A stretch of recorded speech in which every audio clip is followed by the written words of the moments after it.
சூப்பரான ஒரு ஃபில்லிங்கான ஒரு ஸ்ட்ரீட் ஃபுட் பார்க்கலாமா? தேவையான பொருட்கள் எல்லாம் ரெடியாக இருக்குது. இவ்வளவும் பண்ணால் தான் டேஸ்ட்டாக சாப்பிட்லாம். அஸ்ஸலாமு அலைக்கும் ஃப்ரெண்ட்ஸ்.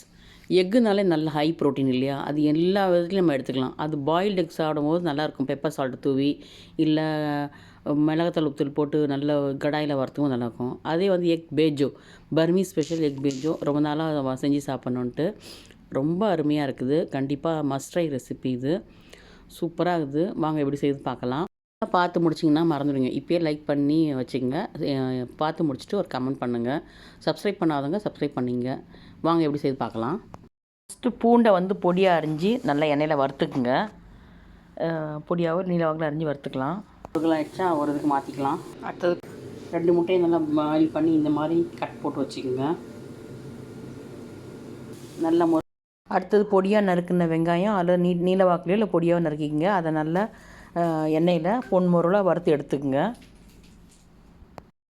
சில்லி ஃப்ளேக்ஸை வந்து நல்லா ஆயிலில் வறுத்து அதையும் தனியாக எடுத்து வச்சுக்கோங்க. ஆயிலோட ஊற போட்டு அந்த தண்ணி கொஞ்சம் எடுத்துக்கோங்க. நல்லா பசைஞ்சிட்டு கொஞ்சம் கட்டியாக தண்ணி எடுத்துக்கோங்க. கொஞ்சம் உப்பு கலந்த தண்ணி வச்சுக்கோங்க. கலக்கி வச்சுக்கோங்க. ஈவினிங் ஸ்நாக்ஸ் மாதிரி சாப்பிட்லாம். ரொம்ப நல்லாயிருக்கும். ஒரு டின்னருக்கும் சாப்பிட்லாம். இல்லை பேலியோ டயட் பண்ணுறவங்க காலையில் இந்த மாதிரி போட்டு சாப்பிட்டுக்கலாம். ஆனால் பேலியோ டயட் பண்ணும்போது வதக்கிறது ஆலிவ் ஆயில் இல்லைனாக்கா தேங்காய் எண்ணெய் நல்லெண்ணெய் அந்த மாதிரி பார்த்துக்குங்க. சில்லி வந்து நான் வடிகட்டிட்டேன்.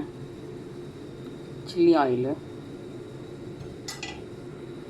கொஞ்சம் கொத்தமல்லி கீரை நல்லா சாப் பண்ணி வச்சுக்கோங்க. வறுத்த வேர்க்கடலை கொஞ்சம் வச்சுக்கலாம். நமக்கு தேவையான பொருட்கள் எல்லாம் ரெடியாக இருக்குது.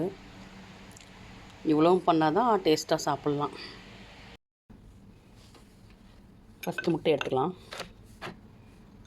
அடுத்தது கொஞ்சம் ஃபஸ்ட்டு வெங்காயம் போட்டுக்கலாம். கையில் எடுத்து வச்சா வசதியாக இருக்கும் நம்மளுக்கு. வெங்காயம் மரம் வச்சுக்கலாம். அடுத்தது வறுத்த பூண்டு நல்லா சூப்பராக இருக்கும். இதில் கொஞ்சம் உப்பு போட்ட தண்ணி, சில்லி ஆயிலு, சில்லி ஃப்ளேக்ஸ் கொஞ்சம், நான் கொஞ்சம் வறுத்த வேர்க்கடலை போடுறேன் மறுக்கும் சாப்பிட்றதுக்கு. இதுக்கு மேலே கொஞ்சம் புளி தண்ணி விடுறேன். சில்லி ஆயில் நல்லா போட்டுக்கோங்க. வெங்காயம் இன்னும் வச்சுக்கலாம். எக் பேஜோ தெரியுதா உங்களுக்கு? செம்ம சூப்பராக இருக்குது. அடுத்தது இன்னொன்று அரேஞ்ச் பண்ணிடலாம். கொஞ்சம் சில்லி ஃப்ளேக்ஸு, வறுத்த பூண்டு, வெங்காயம், வறுத்த வெங்காயம், அது மேலே கொஞ்சம் உப்பு தண்ணி, அது மேலே சில்லி ஆயிலு, அப்புறம் புளி தண்ணி எல்லாம் அப்படியே கொஞ்சம் திறந்து காமிச்சா ஈஸியாக இருக்கும் பார்க்கறதுக்கு. கொடுக்கலாம். எல்லாத்தையும் வச்சு நம்ம அரேஞ்ச் பண்ணி சாப்பிட வேண்டியது தான். ஃபங்க்ஷனுக்குலாம் கெஸ்ட்டுக்கெலாம் நீங்கள் என்ன வைக்கலாம். சும்மா பிளாண்டாக சாப்பிட்றதுக்கு சில பேருக்கு பிடிக்காது இல்லையா? அந்த எக்லாம், இந்த பாயில்டு எக் யாருக்கும் பிடிக்காது. அது நம்ம இந்த மாதிரி சாப்பிட்டா ரொம்ப நல்லாயிருக்கும். உங்களுக்கு நம்ம இது பூண்டு வேணும் நிறையா போட்டுக்கலாம். செம்மையாக இருக்குது. பூண்டு கிறிஸ்பியாக இருக்குது. அப்படியே சூப்பராக இருக்குது. சாப்பிட்டு பார்க்கலாமா?